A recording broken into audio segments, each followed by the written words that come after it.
ኢራን የስለላ ሚኒስትር ኢስማኤል ሀቲብ መገደላቸውን የሀገሪቱ ፕሬዝዳንት ማሱድ ፔዜሽኪያን አረጋገጡ። ጠቅላይ ሚኒስትር አብይ አህመድ ከሩሲያው ፕሬዝዳንት ቭላዲሚር ፑቲን ጋር በበርካታ ወቅታዊ ጉዳዮች ላይ የስልክ ውይይት ማድረጋቸውን የሩሲያው መንግስት አስታወቀ።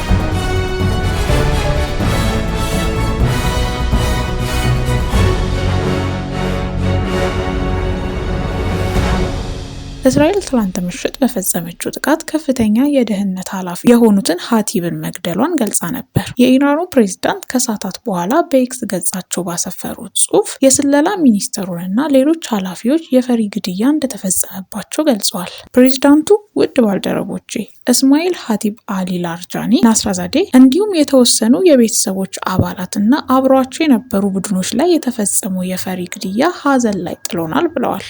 ፕሬዝዳንቱ የጠቀሷቸው የኢራን ብሔራዊ የደህንነት ጠቅላይ ምክር ቤት ዋና ጸሐፊ አሊ ላርጃኒ በእስራኤል ጥቃት የተገደሉት ከትናንት በስቲያ ሌሊት ነበር። የቀድሞ መከላከያ ሚኒስትር አዚዝ ናስራዛዴ ደግሞ በመጀመሪያው ቀን ጥቃት የጠቅላይ መሪው አይቶላ አሊ ሀሜኒ ጋር ከተገደሉ ወታደራዊ አመራሮች መካከል ናቸው።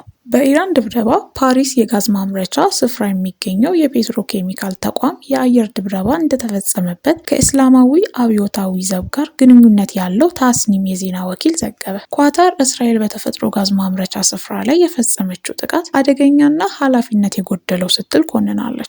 የታስኒም ዘገባ እንደሚያመለክተው ጥቃቱ የተፈጸመው ዛሬ ረፋድ አካባቢ ነው። ከፊል ይፋዊ ፋሪስ የዜና ወኪል በበኩሉ በቴሌግራም ገጹ ባወጣው ማስጠንቀቂያ የተፈጥሮ ጋዝ ማምረቻ በእሳት መያያዙን ገልጿል። የእሳትና የአደጋ ጊዜ ሰራተኞች በስፍራው እንደሚገኙም ጠቅሷል። በዓለም ትልቁ በሆነው የተፈጥሮ ጋዝ ማውጫ ስፍራ ደቡብ ፓሪስ ውስጥ የኳታርና የኢራን ማምረቻ ተቋም ይንቀሳቀሳሉ። ኳታር በመግለጫዋ የተፈጥሮ ጋዝ ማምረቻ ስፍራ ላይ ጥቃት የተፈጸመው በእስራኤል እንደሆነ የገለጸች ሲሆን ድርጊቱንም አደገኛና ኃላፊነት የጎደለው ስትል አውግዛለች። የኳታር የውጭ ጉዳይ ሚኒስቴር ቃል አቀባይ ማጅድ አልአንሳሪ በኤነርጂ መሰረተ ልማት ላይ የሚፈጸም ጥቃት የዓለም የነዳጅ ደህንነት ላይ ስጋት እንደሚደቅን ተነግሯል። ከዚህ በፊትም በተደጋጋሚ እንደገለጽ ነው ወሳኝ ተቋማትን ኢላማ ከማድረግ መቆጠብ እንደሚያስፈልግ እንገልጻለን ያሉት ቃል አቀባዩ ሁሉም ወገኖች ዓለም አቀፍ ሕግን እንዲያከብሩና ውጥረቱን ለማርገብ እንዲሰሩ ጥሪ አቅርበዋል። የኢራን እስላማዊ አብዮታዊ ዘብ ሳውዲ አረቢያ፣ የተባበሩት አረብ ኤሚሬቶች እና ኳታር ውስጥ በሚገኙ የነዳጅ ማውጫዎች ላይ ጥቃት ሊሰነዝር እንደሆነ አስጠነቀቀ።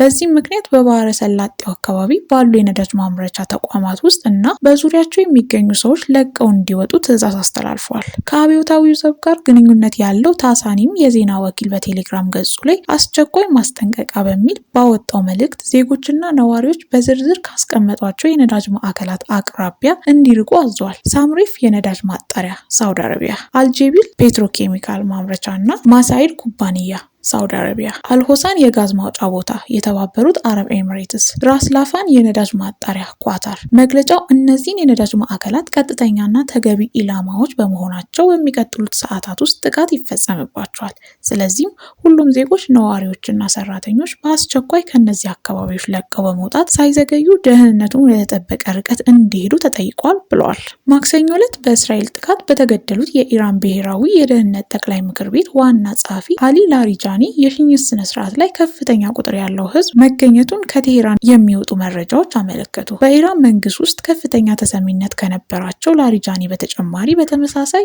በእስራኤል የተገደሉት የአብዮታዊ ዘቡ የሚሊሻ ክንፍ የሆነው የባሲስ ታጣቂ ኃይል አዛዥ ለጎላሜ ሬዛ ሶሌማኒም እና በአሜሪካ ጥቃት በተፈጸመበት የኢራን የጦር መርከብ ላይ ለተገደሉት 84 ባህርተኞችም በአንድ ላይ ሽኝት ተደርጓል። እስራኤል ሌሊቱን በቤሩት በፈጸመችው ጥቃት የሂዝቦላን ጦር በገንዘብ የሚደግፈው የአልቋራድ አልሃዛን ንብረቶችን ኢላማ ማድረጓን አስታወቀች። እስራኤል በቤሩት በፈጸመችው ጥቃት ቢያንስ 10 ሰዎች መገደላቸውንና ሌሎች 27 ሰዎች መጎዳታቸውን የሊባኖስ ጤና ሚኒስቴር አስታውቋል። እስራኤል የሂዝቦላን የፋይናንስ ክንፍ ነው ካለችው አልቋራድ አልሃዛን በተጨማሪ በደቡባዊ ሊባኖስ የሚገኝ የማዘዣ ጣቢያ መደብደቧን ገልጻለች። ማክሰኞ ዕለት እስራኤል ሆን ተብሎ ሰላማዊ ሰዎች መኖሪያ ውስጥ የተቀመጠ የጦር መሳሪያ ማከማቻን መደብደቧን ገልጻለች። ከሰባቱ ቁልፍ የኢራን ከፍተኛ ባለስልጣናት 6ቱ ተገድለዋል። አሜሪካና እስራኤል በኢራን ላይ የሚያካሂዱት ጥቃት ከጀመሩበት ደቂቃ አንስቶ እስካሁን ድረስ ዋነኛ ኢላማ እያደረጓቸው ያሉት የሀገሪቱን ከፍተኛ ፖለቲካዊና ወታደራዊ መሪዎችን ነው። በመጀመሪያ ቀን ጥቃት የሀገሪቱን ጠቅላይ መሪ የሆኑትን አይቶላ አሊ ሀማኒን ጨምሮ ሌሎች ቁልፍ ባለስልጣናትን በጽህፈት ቤት ቤታቸውና በመኖሪያቸው ላይ በተፈጸሙ ጥቃቶች ተገድለዋል። በሀገሪቱ ውስጥ በተለያዩ የስልጣን ደረጃ ላይ የሚገኙ በርካታ ፖለቲካዊና ወታደራዊ ባለስልጣናት ባለፉት ዓመታት ጭምር ተገድለዋል። አሁን የተከፈተው ጦርነት ደግሞ ሌሎቹንም የጥቃት ኢላማ አድርጓቸው ለመሆኑ ወሳኝ ከሚባሉት 7 የኢራን ፖለቲካዊና ወታደራዊ መሪዎች መካከል በአሁኑ ወቅት ከጥቃት ተርፈው በህይወት የሚገኙ ፕሬዝዳንቱ መሱድ ፔዜሽኪያን ብቻ ናቸው። ኢራን መሪዎቿን ባጣች ጊዜ እንዴት አትንኮታኮት ጸንታ መቀጠል ቻለች? ጠቅላይ ሚኒስትር አብይ አህመድ ከሩሲያው ፕሬዝዳንት ቭላዲሚር ፑቲን ጋር በበርካታ ወቅታዊ ጉዳዮች ላይ የስልክ ውይይት ማድረጋቸውን የሩሲያው መንግስት አስታወቀ። ጠቅላይ ሚኒስትር አብይ ዛሬ ማክሰኞ መጋቢት 7 2018 ዓ.ም በማህበራዊ ሚዲያ ገጻቸው ባሰፈሩት አጭር ጽሑፍ ከፕሬዝዳንት ፑቲን ጋር ውጤታማ የስልክ ውይይት ማድረጋቸውን ገልጸዋል። እንደ ጠቅላይ ሚኒስትር አብይ ገለጻ የሁለቱ መሪዎች ንግግር በሁለትዮሽ ግንኙነትና በሌሎች የጋራ ጉዳዮች ያተኮረ ነው።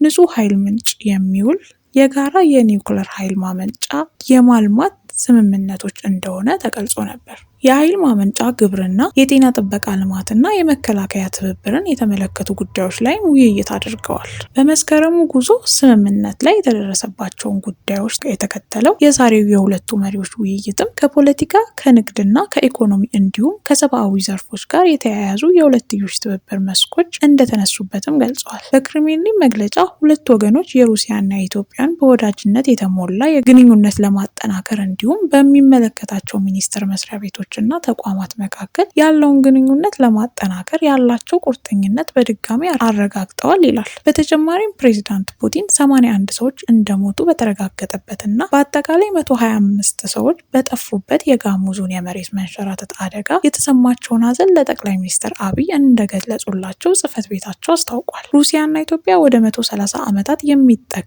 ዲፕሎማሲያዊ ግንኙነት ያላቸው ሀገራት መሆናቸውን በኢትዮጵያ የሩሲያ ኤምባሲ መረጃ ያመለክታል። ይህም ሩሲያ በአፍሪካ ካላት የረጅም ጊዜ ግንኙነት ከቀዳሚዎቹ የሚመደብ ነው። ሁለቱ ሀገራት በፖለቲካ፣ በወታደራዊ፣ በምጣኔ ሀብትና በባህል ጠንካራ ትስስር አዳብረዋል።